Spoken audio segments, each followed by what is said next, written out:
The United States and Iran have signed an agreement to end a war that began less than 4 months ago and reshaped the Middle East almost overnight. The agreement declares an immediate and permanent end to hostilities on all fronts, including Lebanon. It requires the Strait of Hormuz to be restored to pre-war traffic volumes within 30 days. And it opens a 60-day window for negotiations on a final agreement covering Iran's nuclear program, sanctions relief, and a US-backed reconstruction plan for Iran of at least $300 billion. The text, as published by both the Americans and the Iranians, runs to 14 points. Reactions from around the world began pouring in at the start of the week after the two sides electronically signed a memorandum of understanding on June 15th. Let's start where the war was fought. In Tehran, Iranians have spent months under US and Israeli strikes, an internet blackout, and further weakening of an economy already devastated by sanctions. The MOU promises significant relief. Oil export waivers take effect immediately upon signing, and frozen Iranian assets are to be released as negotiations progress. I had a good feeling about this agreement, and I hope it will be good for the people and the government. And as a businessman, I feel that if the sanctions are lifted, of course, if the Americans keep their word and do not break their promises as usual, I hope that the main agreement will be signed and the sanctions will be lifted. The economy will be put back in gear, and the region will reach peace and tranquility. Certainly the end of any conflict should be peace. It may not be pleasant for both sides, but nations need peace and tranquility, and I hope the other side will adhere to this agreement, because we have not seen any good promises from America so far. The MOU's language on asset releases is deliberately vague. Funds will be freed in light of the progress of negotiations, not on a fixed schedule. In the United States, the public mood was one of relief, with a sharp edge of uncertainty about whether it will hold. I'm hopeful. It's been very tentative, right?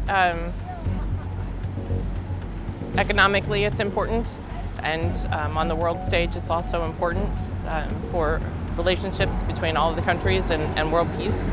There are a lot of players involved.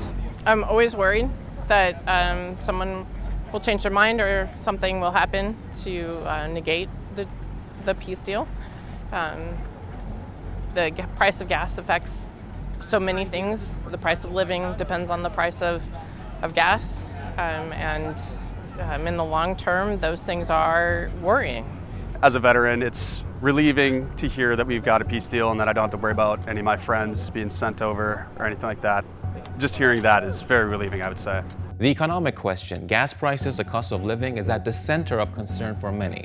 How quickly does a signed agreement translate into prices actually coming down? Israel is not a party to this agreement. The deal was signed between Washington and Tehran. It makes provisions for Lebanon, but it does not compel Israel to withdraw from the security zones it has established in southern Lebanon. And Israel's defense minister said that Israeli forces would remain in Lebanon, Syria, and Gaza for an unlimited period. The text of the MOU does not address this. A very bad agreement, as I hear in the media, and as I hear from the Iranians and some Americans. I really don't understand Trump.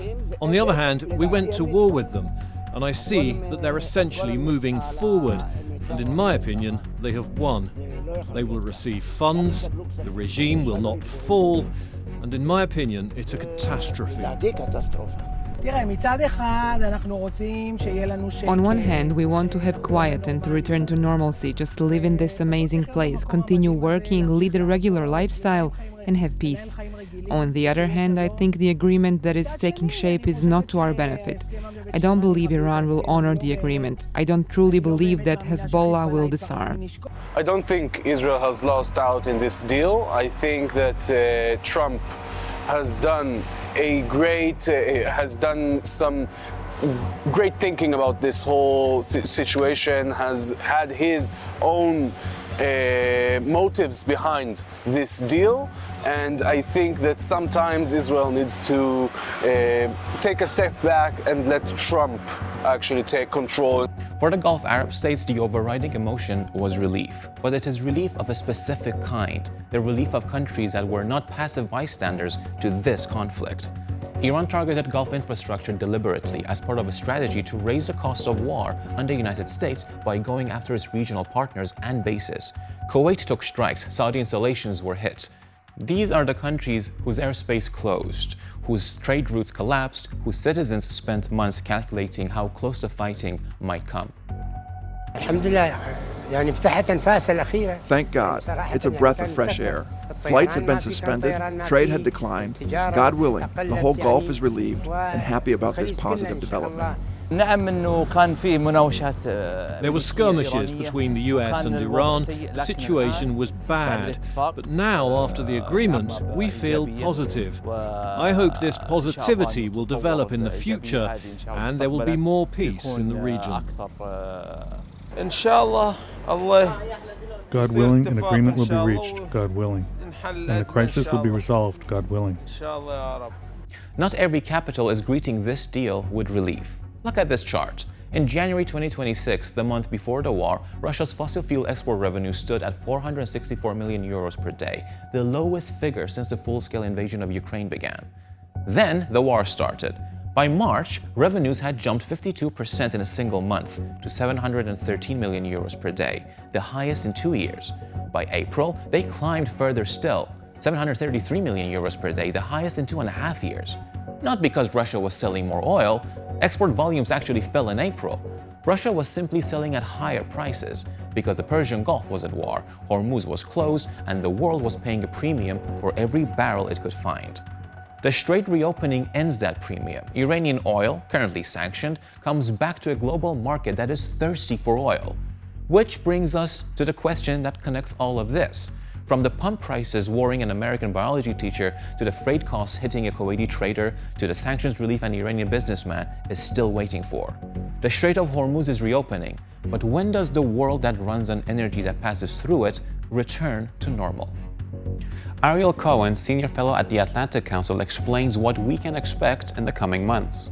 I would say that the blow to the oil supply was less than the blow to the LNG supply, liquefied natural gas, because the production infrastructure for LNG is more expensive, more capital intensive, and it was destroyed by the Iranian attacks. Whereas the oil was just trapped in the Persian Gulf, but was not fully destroyed, the production facilities, although some infrastructure and some pipelines were attacked.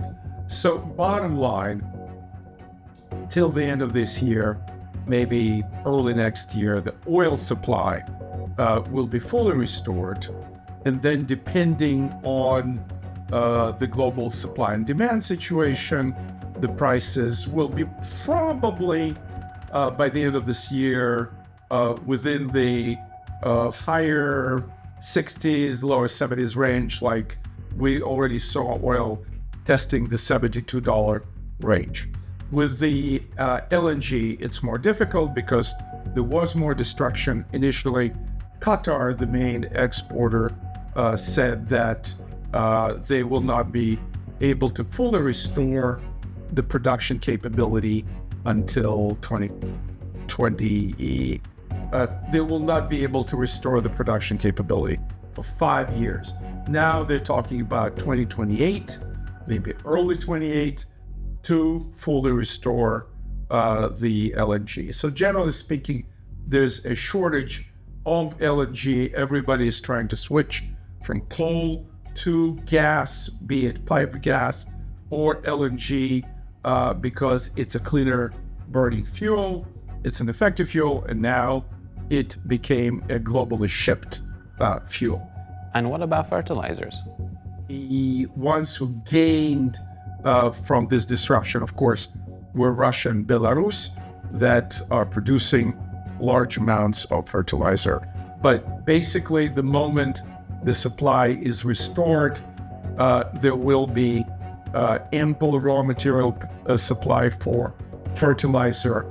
And by the end of this year and mid-2027, we will see restoration of supply of fertilizer at the levels we've seen before them.